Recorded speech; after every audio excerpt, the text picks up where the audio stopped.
Which came first, the chicken or the egg? It's an age-old question, and we can't give you the definitive answer, but we can take you to a hatchery to see how baby chicks are bred. It's the first step in commercial chicken farming, or the second step if you think the egg came first.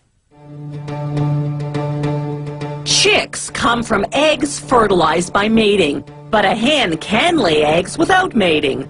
Those unfertilized eggs are the ones we eat. The fertilized ones go to the hatchery 3 or 4 days after being laid.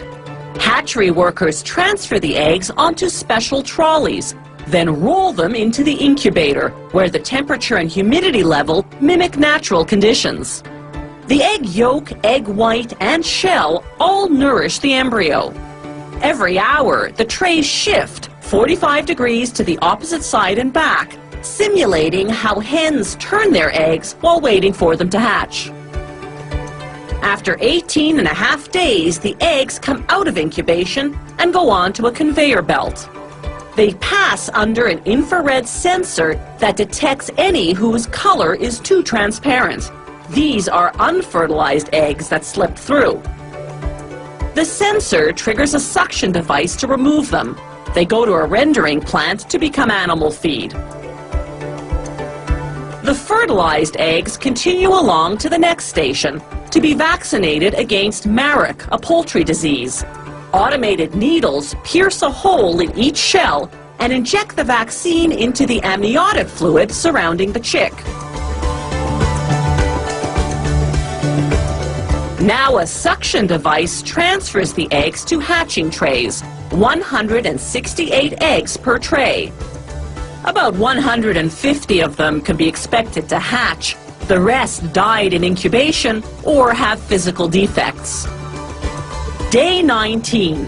The chicks use their beaks to crack a hole through the shell, then a horizontal line all around. After 6 to 8 hours, the chicks finally emerge from the shell. They're covered in short feathers called down, and they're able to walk and see. After about 4 hours, their down has dried.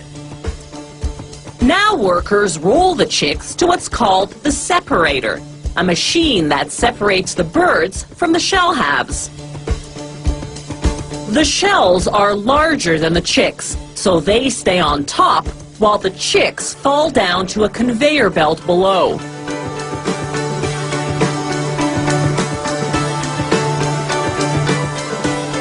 The shells, which are high in calcium, go to a rendering plant.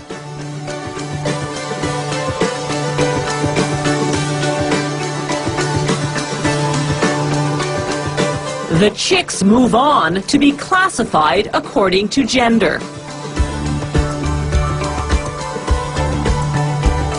Workers put the females down one chute, the males down another. They determine the sex by checking 2 rows of feathers. If one row is shorter than the other, the chick's a female. If the rows are the same height, it's a male.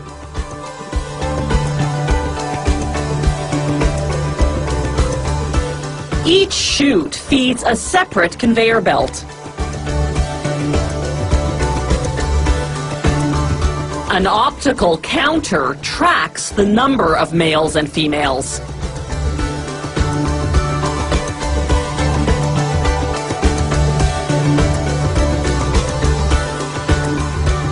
The chicks now fall into specially designed transportation boxes, 102 chicks per box. Some clients request that their order of chicks be vaccinated against bronchitis. Those boxes pass under an aerosol sprayer that sprinkles them with a mild dose of vaccine. Poultry farms raise chicks for either meat or eggs. Females used for egg production begin laying eggs at about 20 weeks of age. For meat production, females reach slaughter weight in about 38 days. Males, depending on market size, take from 40 to 65 days.